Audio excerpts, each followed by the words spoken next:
Here we are, as promised, part number 2 of episode 6 with Roger Lewis. We just kind of let off at the end of part 1, speaking about spring bear hunt.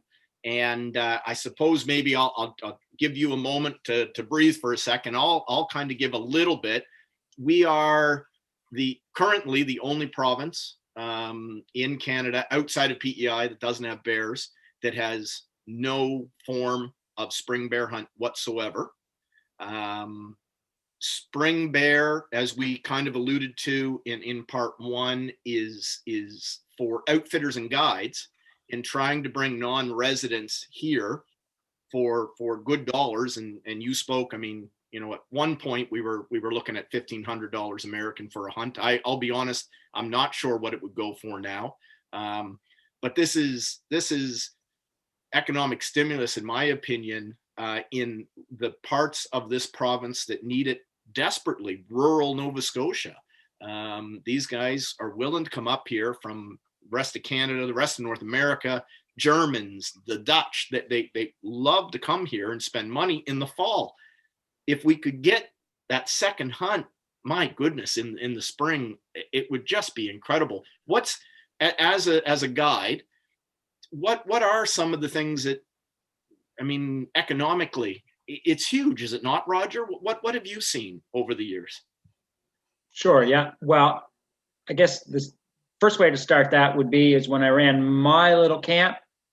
I'd just be making the number up, but I can't even begin to tell you. It was let's just say 50% of the emails that I would get in right around now, usually after Christmas, right? A lot of people don't tend to get geared up about what they're going to do. You know, you get the holidays behind you. And then, so around this time of year, I'd be flooded with questions, and they'd say, you know, what are the dates of your season, or what are your season dates? And I would say September, second Monday, whatever it is. And they would say, no, the spring season. And I would say, we don't have a spring season. We only have a fall season. The kind people would write me back and say, oh, sorry, you know, we just wanted, you know, fall, we're flat out. We're just looking for a spring season. Thanks for the info, you know. But most people, or a lot of them, that was the end of that whole chain of conversation. It's just, that's the way it was. And I think I mentioned this in the first section that we did is North Shore Guide Services. I mean, sold out probably 2 years in advance, a year in advance, absolutely. And you know, they're the fall season, I wouldn't say they're scrambling to get bear hunter, but they might get 4 to a half a dozen, right? But they're also selling their moose season up there, right, in the fall. So why would you pressure to try and get a bear bear clients when your guides are already busy in what we'll call the gravy season of moose? You're not going to be able to sell. And I mean, from a biological standpoint, for new hunters, and that's why I'm going to say this, for new hunters, primarily we hunt big game animals in the rut, their mating season. That's typically when, you know, for deer, it's during the rut, for moose, it's during the rut. A lot of people don't realize that the rut, or the mating season for bears, is after hibernation in the spring. And so for a lot of provinces, that spring bear hunt is specifically geared that way for that reason. And for some reason in Nova Scotia, we're going against that. I don't know what you call it, against the grind, I suppose. You know, and I don't know that I've ever gotten a satisfactory answer from the Nova Scotia government as to why that is. It's open to interpretation, I suppose. As far as the hunters that are reaching out to you previously, when you had your own camp, or, you know, when you're speaking and conversing with hunters that are coming to New Brunswick for the spring hunt, why is the spring hunt the hunt they're looking for? I think I know the answer, Bob. There's a host of reasons, but I'd say primarily the biggest reason is because wherever they reside in the fall, they're flat, like they're busy. Like they're busy. They don't have time. It's, let's call it, I know there is turkey but generally it's let's call it the off season, right? And they're just busy, right? Now we can get into why I believe this is not like socioeconomic or whatever, but for like the hardcore bear hunters, which is probably a small percentage of people, like most people just want to come and get a nice bear, right? But I believe the hunting is better in the spring. I can say, at least in my experience, it's much easier to bait bears in the spring. They are hungrier. There's less food. Like it's much easier to bait them, right? Okay. And if you get him early, I mean, towards the end of the season, which most places I've ever checked, it tends to be near the end of June. But like reverse that and go to the early season, you haven't seen a better coat than one that's fresh out of hibernation, right? And I even know hybrid, so no emails, they don't truly hibernate or whatever, but that's when that coat is just prime. I mean, I guess it's equally as prime the day it goes into the den in the fall or whatever, but we've some of the best heights have been early in the season. I can say this. We had one bear, and we knew it was a spectacular pelt when we shot it. The hunter already has a bunch of bears done, and he didn't want it. So when I started going up there, same as bear meat. I mean, we had the appropriate permits. I can't tell you how much bear meat I've brought home and to give out to people. Nothing goes to waste. Like if the hunter doesn't want it, if they're flying, sometimes they might take back straps or whatever. It's all come to Nova Scotia, and we've found homes for all of it. And there's a list of people that will take it from me. Ditto for the hides. Hunters that don't want the hide. It's like, well, I'll take that, right? So, maybe many people will know him, but Mark Kehoe. Yep. He's a pretty successful trapper and hunter as well. But he takes the bear hides. So, anyways, we brought him this bear hide. I'm getting off subject. So he did it up, and a lot of that credit goes to him because, oh no, I did skin it, but he actually caped it and did the paw. I just skinned it and cut the head off, right? Yeah. But I didn't poke too many holes in it. So a lot of the credit will go to him. But anyhow, long story short, this particular spring bear was when he sent them to the auction, and I don't know the whole entire process, but it literally was the #1 bear in the North American fur market, right? There was 2 that were going for top lots or whatever. And for whatever reason, this one was like black because it's a black bear, but there was like a blacker one up there, and it got the #1 spot. So anyways, spring bear pelts are fantastic, right? I think they eat the same. I haven't noticed a difference in their eating, but I do know they're easier to hunt, right? And the rut is on. So if you're looking for, I mean, just like you never know when that big bear is gonna swing by. And I think for just pure entertainment enjoyment, you see more bear interaction and goings on than you would in the fall. Right. Like it's spectacular to watch two big boars square off or whatever. It's quite a right. I never get tired of it. Yeah, no, I agree. And that's something that I'll admit that having, hunted bear now for, I think this is 8 years. I don't want to, I never even hunted bear previous to that. So it's only been the last 8 years. And the only time you sort of see interaction is when a bear is chasing off another bear in the fall, because it's a food source and they're getting ready for their winter sleep. So that's the only interaction you get, other than maybe seeing a mom with cubs, right? Yeah. Totally different. Yeah. And that's way different. I mean, just the noises they make is incredible. Yeah. First time I ever seen a truly big boar, like just dogging a sow bear, I was sitting there and it was like, I was like, here comes a moose, right? It sounds just like a moose to me, right? And it was just a tremendous boar, right? And so I think for the hunting, I personally, well, like I said, success isn't everything, but we're out there to shoot a bear. Yeah. You have higher success in the spring. Yeah. Let's just say, to keep things, on par, I think the meat is every bit as good, might not be better, but I don't think I could tell the difference, I guess. Sometimes they're a little bit leaner, but we've shot spring bears that were super fat too. I think you have potential for a better hide, right? So there's that. And I don't believe for a minute, because we've done it up there in New Brunswick, a landowner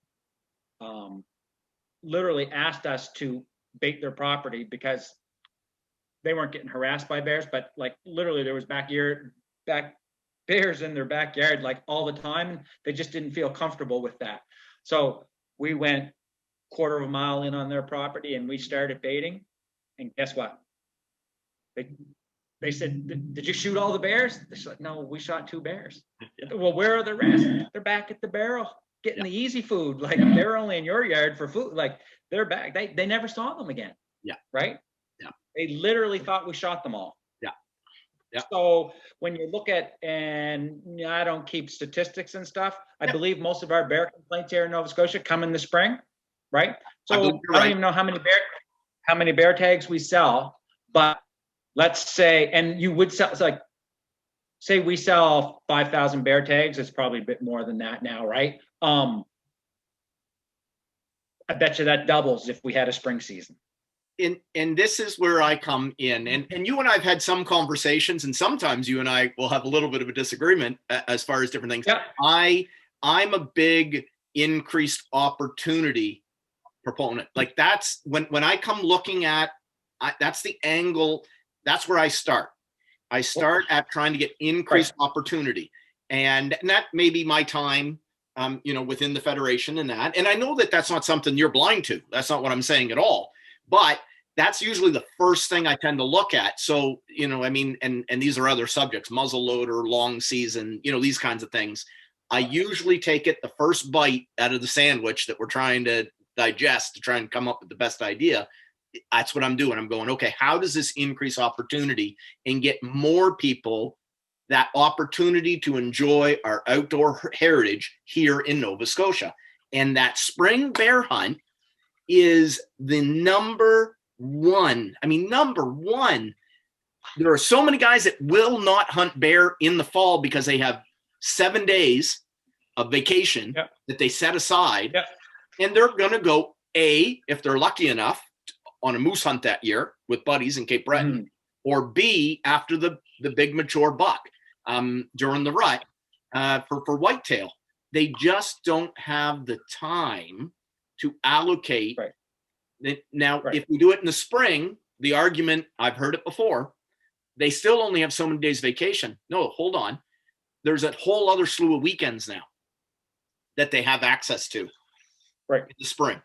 And that will allow them to take maybe a Friday off and hunt Thursday night, Friday, Saturday, come home on Sunday, because we don't have Sunday hunting as a full thing yet. Right. And I'm all about opportunity too, right? Yeah. But I think you can have. I think the critter numbers have to be there to support it. 100%. Like if there was like I don't want increased opportunity for moose or whatever. So I'm not against increased opportunity. Yes. But when I kind of rail on our super long season and some of our system or whatever, right?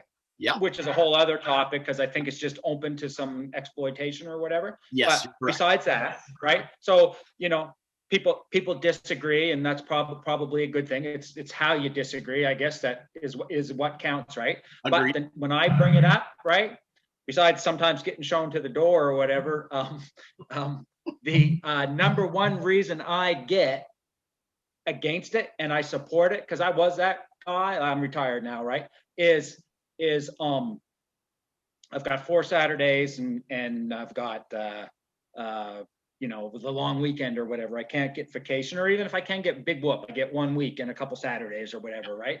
Well, in the springtime, you don't necessarily need your vacation because it stays light so long. Like if you do the kind of 9 to 5 job, right? Without taking a single vacation day, you can go hunting bears. arguably, probably the vast majority of bear hunters only hunt the last few hours of the evening anyways, right? Yep. So it won't even take away from your fall vacation and your deer hunting, because you can literally hunt in after work. Yeah. If you work 9 to 5, 8 to 4, whatever, right? So there's that. So the whole, because 9 times out of 10, if I go on a little bit about deer season, they'll say, well, it's easy for you to say you can hunt every day or whatever, but yeah, I didn't always hunt. I didn't always have that opportunity, right? So Nope. spring bear season, you can do it then, right? I think you're going to keep a certain amount of bears in the woods, right? And all it takes is that slight bit of patience, the whole orphan cub thing or whatever, right? Yeah. I don't know a hunter that wants to orphan a cub. I just don't. 100%. So Roger, this is quite often I get from the non-hunter and sometimes the non-bear hunter. So I'll include some hunters in the argument and I'm going to kind of switch it a little bit as far as baiting bears. And my number one thing when someone says, well, you're baiting bears, is that really hunting? Well, I'm choosing to use a stick and a string, blah, blah, blah. It doesn't matter if I was using a shotgun or a 308. It doesn't matter because of our topography, the type of woods that we have. Without bait, you're probably going to ask me to make a decision on whether it's a sow with cubs in about 45 seconds before I get to pull the trigger or loose an arrow. I don't have a lot of time. Right. The bait allows me that patience. I can watch. I can, I get a lot of time to assess. Cameras are also another big thing because I can kind of get an idea who's in the vicinity, and that gives me some more information. And again, I'm able to assess. So if I've got a big blaze bear, when that big blaze bear is coming in, it's never had cubs. I'm able to assess it a little quicker because I have the cameras. But even without, I always give. Actually, if you watch my 2 videos I have on YouTube, not that I'm trying to get people to, watch all my videos, but it's 15 minutes before I ever take that. That's the earliest I've ever taken a shot at a bear is 15 minutes. Now, like your friend from Alberta or Manitoba, I'm okay with that. I've got a whole season, right? So if it takes off, I get another opportunity later. I don't just have like 4 days that I'm here in Nova Scotia. So I'm happy to take that patience. But that is where people go first. As far as non-hunters, is that, this is, the bears are just as likely to, well, they're not, sows keep their cubs for a much longer period of time than say deer. They'll winter with them 2 years. Right. So whether you're talking a spring hunt or a fall hunt, we're talking, you need to have that patience, and hunters do. Hunters do have that patience. Exactly. Right. It's an argument. Right. There's just like if somebody is just opposed to killing bears, there's nothing you or I are going to say, and that's fine. That's fine, right? If you're just, it's not your thing, it's not your thing. Get it, 100% get it. But you, at least to me, if we want to have the conversation, you need to be at least rational and listen, right? Places that have spring bears, many places have better bear hunting than Nova Scotia, and they've been shooting spring bears forever. They're still bears. Like if it was like a problem, right? Not a moral or ethical problem, but just put that individual bear aside, it would be a population problem. Like we're not gonna make that big a difference, really, right? There'll be some more bear killed because I think it's easier to shoot them and more people will do it. But I think that's probably a good thing, especially when I see, and I've done some, little bit of digging around for some personal reasons. There's a good deal of bears trapped. Like if you're against spring bear hunting in Nova Scotia, like when we almost had it there all those years ago, the people who were against it, right, who said, some people did take separate, like the anti-hunter portion of that, because not everybody who was against that is a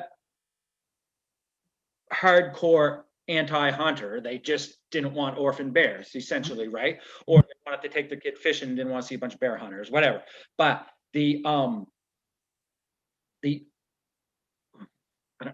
I don't know how to say it really, but I even forget where I was going now. So whatever, right?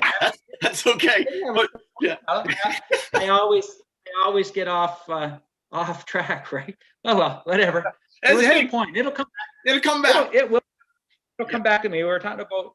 Yeah. Okay. Let's move on. Yeah, that's weird. All right. So here we are. We're talking about spring bears and some of the reasons that perhaps some people are opposed to it. And you're right. I often say it just hurts. Sorry to cut you off. It's like sorry about that. I'm just trying to figure out. Go with it. Go. What I want to say. Yeah. So it's like people who did this, and there was some people, not just Annie, who went like, there's no more there's no more bears being killed in Nova Scotia. I know, because I've got the information. Nuisance bears are still being killed. Right.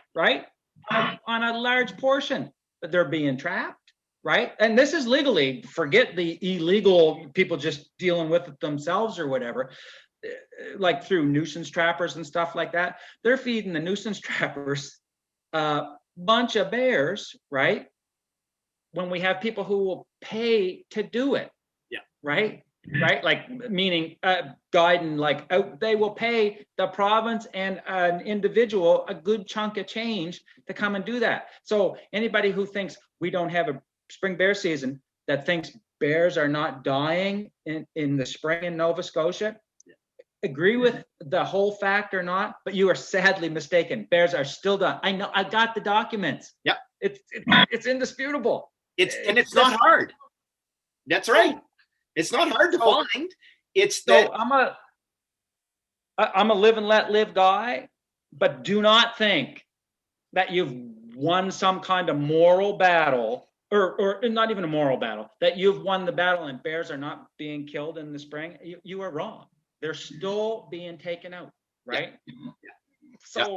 So why not let someone pay to do it, or me buy a license and go do it, right? I just don't. 100%. And the emotional argument, and this is kind of where I was going. If you're having an emotional argument, you're not going to win it. There's no winning an emotional argument with somebody. So if someone's emotionally opposed, there's no real reason to continue on with that. But my issue then becomes, if our biologists here are given data and collecting data, and most of the data, obviously, unfortunately, when it comes to bear in Nova Scotia, is mainly just harvest data.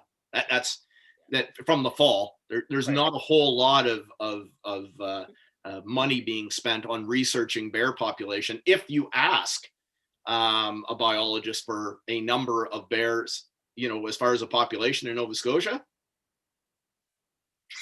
it's you're not getting one, because there's no real data to collect outside of the data that we as hunters are offering to them. Now, Now, as far there have been a couple of projects through the Habitat Stamp Fund where there have been a couple of DNA things, but it's mainly about the health of the population rather than the numbers population wise. But I'm hoping maybe we might get something out of that data eventually. By the way, we got healthy bears. Yeah, we definitely do. And now this is always limited, but years ago, even 30 years ago, which is nothing, and I don't know what the difference is, but if you saw a bear with triplets, I mean, you were phoning your buddies, and it was a big deal, right? I wouldn't say it's common now, but it's not like if I saw one, I wouldn't get right on the phone and say, "Oh my God, Travis!" Right? I just saw it. Right? It's just, I think that means they're healthy. Long story short, right? If them sows are chucking those kind of cubs out, they're definitely, they are definitely healthy, right? Something has changed. Someone much smarter and better educated than me would be able to explain it probably better. But like you said, the number of multiples that you see, multiple cub with sows, has definitely increased in my neck of the woods. In my experience, I actually went Facebook Live with a mom and 3 cubs in front of me this year. You know, this is not an uncommon occurrence any longer. And that means that the carrying capacity of the land has changed in some way, whether it's a little bit warmer weather, whether it's, you know, the size and amount of clear cuts, bringing up more berries.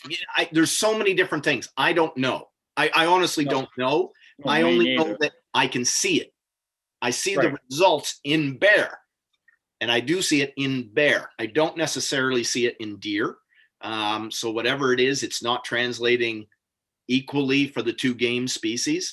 That's a fact. My biggest thing, and I'm going to use this opportunity to soapbox, if you don't mind, Roger. For those of you who are watching this, we have an endangered mainland moose here in Nova Scotia. It is so critically low in numbers that we argue over the numbers. They did a flyover where they tried to use infrared body heat kind of, and that particular survey, when they did it, the gentleman said 89 moose is what he counted on the mainland. I believe it's probably higher than that. However, let's say it's twice that. Let's say it's 3 times that. Yeah. It's nothing. How many times do you see a mainland moose? Exactly. And bears are one of, honestly, the few predators capable of taking moose calves easily. I'm not saying that coyotes can't do it and, you know, this, but bears, and the more bears you have, the more that they may stumble upon moose calves. And when they do, they don't turn up their nose and go in the other direction. No. That's a dead calf. That's a dead calf. And so the number of reasons to critically look at the numbers of bears and ways to just reduce them enough to try and give that mainland moose a little bit of a shot in the arm, incredibly important. And as conservationists, as the world's #1 conservationists, hunters see it constantly, and we are begging for non-hunters to please hear us. We need to do something to help the mainland moose, and this is #1 thing in my opinion. Yeah, and I think this was kind of the general consensus years ago, and I know I, for one, would raise my hand in a heartbeat. At least till we get to see if there is an impact, which I don't believe. It's like, let's still make it one bear per season. Like, i.e., if I shoot one in the spring, I can't shoot one in the fall. Like, don't necessarily double me up, right? Yep. So again, you know, we don't want to turn your shows into rants, but DNR, if those are truly the people who make the decisions, sometimes I'm not so convinced of that, but they have literally done everything except give us a spring bear season. To like they say, we can't make it, whoever they are. I'm just saying the argument is we don't know even how many there is. We can't make a bold move like a spring season, right? But yet they've, you know, crazily extended the season. Like, it used to be only the snare or the baiting season for a while, and then come deer season, it was done. Bear season was over, right? Well, bears were gobbling up everybody's apples, right? But realistically, DNR doesn't care about your apple bill or whatever, right? It was a way. It's like, oh, we can't do a spring season, but yet we're just going to open this season up a whole lot. I dare say there's many bears shot by byproduct of a deer hunter as there is almost bear hunting, right? So 100%. You've increased it there, right? You've increased it there without proper data. So that doesn't jive to me. Yeah. I lose track of years. Very recently, you've allowed snarers 2 bears without any data. It's like, how come you can seem to do everything else without data except the spring bear season? It doesn't make it. It's not adding up. I mean, you know, you'd think I'd be a little smarter after 2 years in grade 10, but it just doesn't add up, right? Like it just doesn't make sense. I believe back when I was kind of a little bit involved in it, and that was a long, long time ago. If it was Tony Nettie was the big game guy, if it would have been up to him, would have had a spring bear season 20 years ago or however long, 30 years or whatever that was. I don't believe they're the real problem. Everybody's got a certain buddy, all that sort of stuff. And I understand how the world works, but it doesn't mean you can't stop trying to change it, right? So, and a piece of information, and I'll give credit where credit is due. Jeff McNeil out of Cape Breton. He's very good at these freedom of information things, and yes, FOIPOPs, I think is what they're referred to as. And I guess I've taken too much credit because some of the information I told you that I had, that's essentially where it came from. I'll give it to you. And he was happy to share it. Yeah, no, absolutely. And doing everything he can to try and bring to light, some of the stuff that has gone on. But in one of the FOIPOPs that he did, they actually spent taxpayer money to have the spring bear tags printed. They were in office, and I may be mistaken. I think it was 2017. I don't want to say absolutely. I don't want to. About right.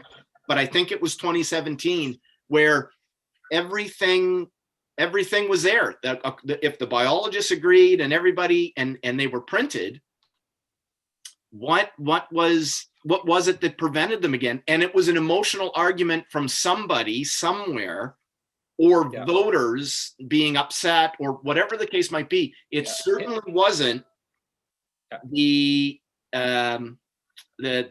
biologists in that, or it never would have gotten to that point. It never would have. Right?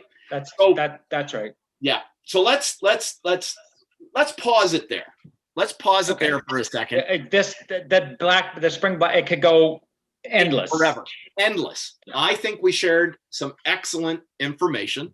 I think that, if we try to get people to look at it from a critical viewpoint rather than strictly an emotional one, I think people will start to realize that there are good reasons, good scientifically based reasons, North American game. Well, what's the word I'm trying to come up with here, Roger? The management plans or whatever. Yeah, exactly. For a spring bear hunt here in Nova Scotia, and it's almost required. And I'm going to back up. The number one reason our moose aren't doing well is probably habitat. As far as predation, I'm going to go number one is bears. Just because someone will probably correct me on it later, and they're going to be right now.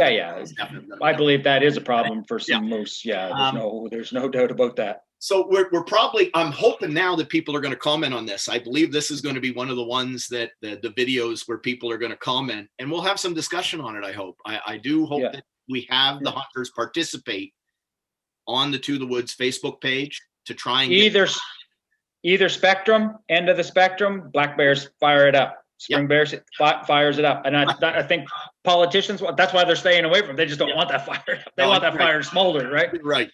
So I'm gonna switch gears completely, and I'm gonna take about 10 minutes here. And you gave me a hint in a we're doing about some news on your part about something might be happening. Now, I won't say, hey, give it to me, I want the scoop. But if you're interested in sharing what might be happening, if it's not too soon, then I'd love for you to spill it. I don't think it's ever too soon, as long as you say it's not written in stone. Literally, it's not written in stone. I've been here once before, but not quite this far. Okay. So I think, and I know it seems like you're always bucking the trend because print media is like failing everywhere, right? But I still think there's a little niche market for it here. And so anyways, is right now on my computer, computer that is done. I just need 2 more articles, and there's 2 pretty well-known hunters, not well-known in like rock star, but some serious buck hunters, because whitetails are always interesting, Yep. who are going to contribute. So right now on my computer, I have a whole magazine done, right? It's called East Coast Hunting Magazine. It's quarterly, or will be quarterly. It's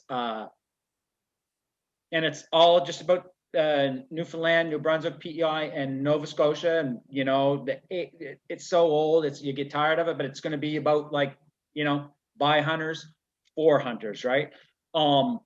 Like the fishing, spent like way too many hours when my kids were little salmon fishing. So I love fishing, but not even going there. It's just going to be, it's just hunting. I mean, not saying the odd article wouldn't come in. So literally, it's a push button away from becoming a reality.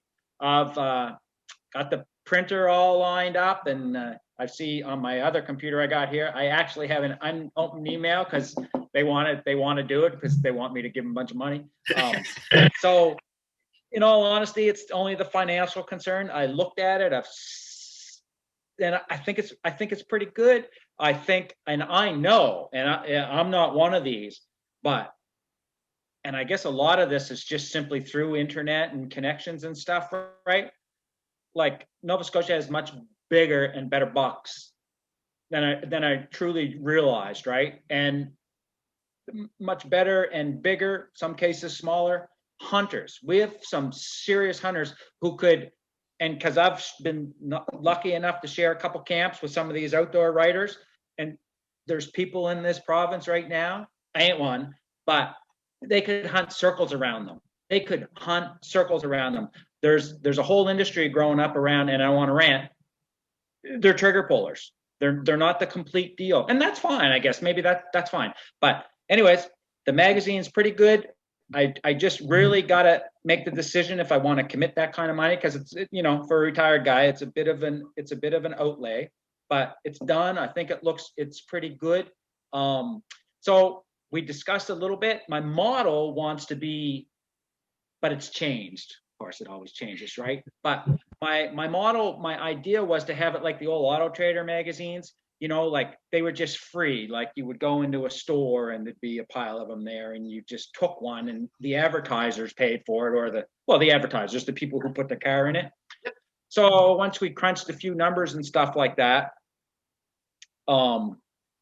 even counting the sympathy advertisers that people will give me that I know that will just, you know, I'll advertise there, right?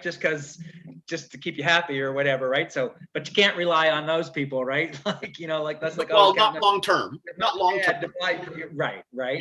So I just don't know that there's enough to do it totally free. So we and there's a few shops around that are going to do it. We thought about still having it free, just come and take it. The owner of the store, or not the owner, the person working at the store won't have to ring it. They won't even have to deal with it. You know, if somebody comes in and takes all of them, let them go. You don't need it. It'd be no problems to the store is what I'm saying. Like, you're not the police of it. You don't got to sell it. But, you know, we were just thinking about, and I've seen some things, and I just don't know if it's like pandering or not, but we were maybe thinking having a stack of free magazines with something by it, like a little cash box, and like, you know, take this one home and read it. If you like it, next time you're in the shop, you know, drop 5 in there so we can produce another one. I've been real lucky. The people who said they would write for me, and I said, you know, like, here's all I can pay you. Like, they're like, I'll do it for nothing. Like, I don't care. Like, I got a story to tell, right? Like, you're a buck on the wall. Like, I'm not saying I wouldn't pay you, but they're like, I just want to share, you know, I share it for nothing now anyway, sort of thing, right? But that gets old in a hurry. Yes. So, you know, so we've got a couple things for, I'm using words I don't even know, like remuneration or what, payment, right? We can pay the 2 or 3 writers in it, like a smaller amount, or I wrote for one magazine one time, and they would they would, the contributing writers, or the guest writers that were in there, not their regular folks, but we wouldn't have any regular. I'd be the only regular. It was a little bit better prize and or money value. And, we just we picked one person, like of those three writers. So, instead of getting 25 cents, you might get like a toonie or whatever, right? A toonie's better than 25 cents or whatever, right? And to keep it real simple, and I'm going on internet, and this is not even what you asked about, internet knowledge. And when I did the gig at Bass Pro, I'm probably going to get busted by the income tax people now, but they didn't pay us. They did gift certificates in exchange. There's some kind of wording there, right?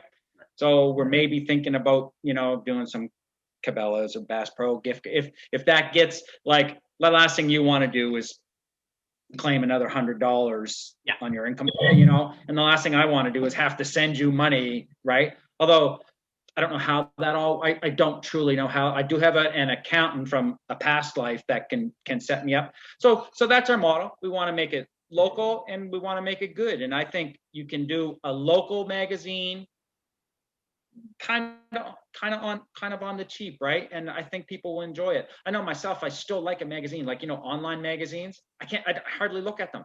Now a magazine, I still get, like, Christmas time, I got a few hunting magazines and stuff, right? I still enjoy, I don't usually read it like page per, but I still just enjoy flipping through it. And I don't know, I think there's an appetite for that, right? Well, when you say Roger, take a look at that. This, I mean, it's kind of in the back of my head. Like, we don't have a, maritime hunting show for the most part. We get segments here and there, but it's not for locals by locals. And I mean, I'm going to give props here, to the Back Porch guys. The Back Porch guys are doing a whatever I can't remember what it's called. It's all audio. But like a podcast. Yeah, podcast. Thank you. The old guy helps out the younger guy. But they're going to go to a YouTube format, from what I understand, in the new year. Like, but the reason that I'm so excited to try and share, and Jeff McNeil does one now. Jeff's has been bringing in some bigger names from outside. That. And that's cool. Like, it's cool, but I already get that on Wild TV. Like, I like the idea. And so that's not a slight on Jeff. That's not what it is. It's no. I think it's apples and oranges. There's two different, exactly, whatever the word is, models. Right. And I think that if we can have more guys out there talking about what's going on in the Maritimes, will increase the what's the word I'm looking for here? Son of a yeah, but I want, for newer hunters or people who aren't hunting yet, an opportunity to get to understand what the community here offers. What are the opportunities here? And with that, perhaps an increase from the 4% that we are now of the population that hunts. I would love to see that number grow, and if I can be a piece of that by doing something like this and helping other guys do it. And it's there's a lot more, even though I rag on sometimes about our super long season, there's a lot more non-hunting days than there is hunting days. So I find myself in the non-hunting days looking for something to entertain myself in the hunting way, right? And to be, cause I'm just kind of blunt most times, right? I don't like watching wild TV, doesn't do a ton for me, right? Some of it does, some of it grabs me, but I just mean overall, it just doesn't, it does for somebody, obviously, because it's successful and all that, right? I think some of it is, I know, because I've been in places, those big, like, I can't remember the name of the place I was at. Giles Island, huge. It's where all the rock stars go and meet, right? Well, what you see isn't what happened. And that's just in the back of my mind. Always I was there. That like it's just not the same to me. It's not that it's not good. It's very quality. Like I watch some of those hunting shows and they're done extremely well. It's just like fantastic, right? But they're almost all the same. There's just a format. And besides, I don't know those people. I think if we did something like locally, it's like I know that you're probably, your short list would be the same as mine. There are some hunters, and you know the trick is in Eastern Canada, and maybe Newfoundland more than anywhere. Sit them in a campfire with a beer, and they're captivating. I mean, captivating. Get them to come on this show, they're not going to do it. They don't hunt for a show, right? You got to have a format that makes them feel comfortable, right? And in Nova Scotia, you for the most part, you probably know the same. I mean, phenomenal hunters, right? Like I used to think they were just the luckiest buggers that ever walked here, but nobody's lucky for 30 years running. Nope. Nope. You know what I like? And it's like every time I talk to them, and I'm always bugging them, or probably some of them probably block my number or whatever, right? But when it's one-on-one, I learn something. Like when they tell me their story, they're also telling me, they're also teaching me by telling me, right? And that's just that's invaluable. I agree. Right?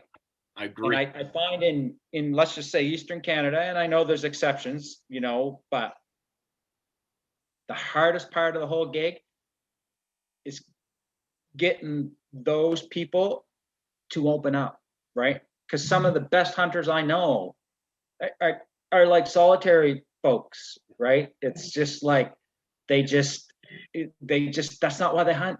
Right? I'm the opposite of those guys, personality wise, right? I am introverted. I love my time alone, but I use this persona that I enjoy. I do enjoy using it to try and help people come over to the outdoor heritage and take it up, get better at it, whatever it might be. These guys that you're talking about, they have information in them that it's like gold. Rival anybody. Absolutely. If we could get them to write articles, perhaps come on to a show like this, and it doesn't have to be mine, it's just anywhere. Just to get them every once in a while. That's the hardest part. It's crazy. Absolutely the hardest part, right? I know you had the 10-minute when we started chatting about this. I figured we were getting near the end of it. I just want to tell one story from this fall. It doesn't really, it's not a spring bear story or anything like that. It's campfire time. Go ahead. Tell me the story. I took this. Oh, we could tell some good stories because I had a really great fall. I had a fantastic fall, right? But that's here nor there, right? But I took this young fella pheasant hunting. First time. Comes from a non-hunting family, but a beautiful family. Like within reason, they want to support whatever he does. They just don't know. They just no interest in it or whatever, right? So anyways, I said, can you take him out? Can you take him out, right? So yeah, took him out. And I just swear to God, this is true. I think it's been maybe like an internet meme or video, but I'm not now. This kid watches a lot of videos. Maybe he saw it on a video, but so anyways, got a pheasant, big old rooster. That's all you're allowed to shoot, but it was a real big one. And I said, well, go get him, right? So he went over and picked him up, and he was just so thrilled. And I said, well, come on around here. I said, I got to get a picture, right? Because the CWTF had bought a bunch of kids like us stuff, logo stuff to give to kids, right? So I said, well, I'm taking this kid out, and he guarantee you he's got no hunter orange. So they gave me one, right? Even though I'm involved, it was still a legit. I didn't get the vest, he did, right? So I took a couple pictures and stuff, and I was just watching his reaction because he'd never seen anything shot, right? And he was pretty fine with it. We had a talk about store-bought versus, Not that one's even any better or the worse, but you know, if you're going to eat meat, this hunting could quite likely be as, I don't even know if that's the right word, but as ethically for me, if I'm going to eat meat, it's ethically the best meat I can get, right? I know how they died, right? Like it's real, right? So anyways, that's another preachy point, but forget that. But anyways, he said to me, and he started shaking. I mean, like he was shaking, like he was like out of control shaking. And I swear to God, I know it's been on TV. And he said to me, he said, I don't know why he says, I don't know why I'm shaking. I'm not even cold. It was like, that just made like he said, I don't know why I'm shaking. I'm not even cold. Right. So we looked around for another bird. That was getting near the end of the season. We never did get it. We never did get another one, but I think school is out for an extra week or something this year. So we're going to get out and do some rabbit hunting with them. Right. And so that was, that's kind of, we're talking about what can we do? And that was a real big boost to me. Like I truly enjoyed it because he truly enjoyed it. Right. I've taken some other kids out over the years. And I mean, I'm wrong as much as I'm right. I'm not saying that, but they were fine with it. They seemed to have fun, but I could tell it didn't ignite. And maybe it will later now that they've been introduced to it. I don't know that, but it lit this kid's flame. I mean, I could see it. I mean, I was him. I remember like those moments, right? And so I thought that was pretty cool. And so now I've got something to look forward to. Bring him out a few times and stuff like that, right? Well, and that's, and this we'll kind of close out on this, but that's. I mean, we spoke with Kelly from Women That Hunt, of right. course, and the NOAA project that they have, the registry for trying to put mentors and mentees together. Mentoring is something that, in some way or shape or form, is it's out there for everything, for every sport, for every any manner of things. But those opportunities to have that type of mentoring relationship and then have that happen. Those are stories we need to be sharing, and I'm glad you shared it here today. Yeah, it was a good story. I enjoyed it, and it was one of the highlights of this fall. Really, got to be perfectly honest. I enjoyed it, and it wasn't just because we got the pheasant. No, it was huge because I maybe some people know this story. I took them out a week before or something, and I seldom have used any of those. I sold most of them. So I kept my old double barrel and my Magnum rifle. And so I took this double, and I mean, these shotgun shells are probably 30 years old because I hardly ever use, I hunt everything with the bow up until this year. Right. Yeah. So, and I fired at 3 pheasants and we had 3 duds. Like the shells didn't fire. They were that old. Right. So he was just depressed. And I was probably more depressed than he was because I was like, oh, I can't believe I was so stupid to did that. So I came home and I said to Mary, I said, you're not going to believe it. 3 times the gun didn't fire, right? Pheasants did. And we weren't letting them fly. I mean, I was going to just shoot them on the ground like normally, right? But I just want, in all, I try to tell him not, but in my heart, like the object of that day was at the end of the day, to have a dead pheasant. Just to see what he thought of it. And anyways, so he took that and he helped me dress it and everything like that. And it never saw the freezer. He took it home and ate it. Yeah, he took it home and ate it right away. And his dad said he just loved it. So the family doesn't hunt, but they all had a piece of it. Like they all tried it and told him it was good. I don't know if I love pheasant, but I don't know if they all loved it or not. But the whole even his brother is like, he's got a 17-year-old. She had a piece and said, hey, Charlie, that was delicious, right? So it was nice. It was nice. Fantastic. So and that's perfect because here we go. And we can say, look, thank you for coming with me on this and to the woods and for taking a young man to the woods and for sharing all of the stories that you have about going to the woods. So Thank you, Roger. I much appreciate it. All right. We'll have you back. Happy New Year. Thank you. Happy New Year. We'll talk soon. Happy New Year. All right. That was a long episode. Got my glasses on, getting a reflection. I'm just going to say this, Roger, thank you so much for your time. Certainly one of my favorite interviews. I don't mind saying that. I don't think anybody's going to be insulted. I just enjoy talking about bears so much. It's certainly a passion of mine.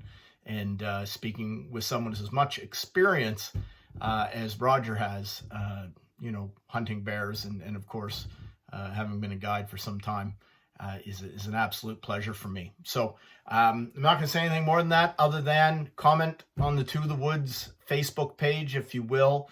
I want to have people out there having conversations about this, not just with hunters, with non-hunters, and try to help everyone understand that there are a lot of really logical explanations for why it is we push for a spring bear hunt here in Nova Scotia.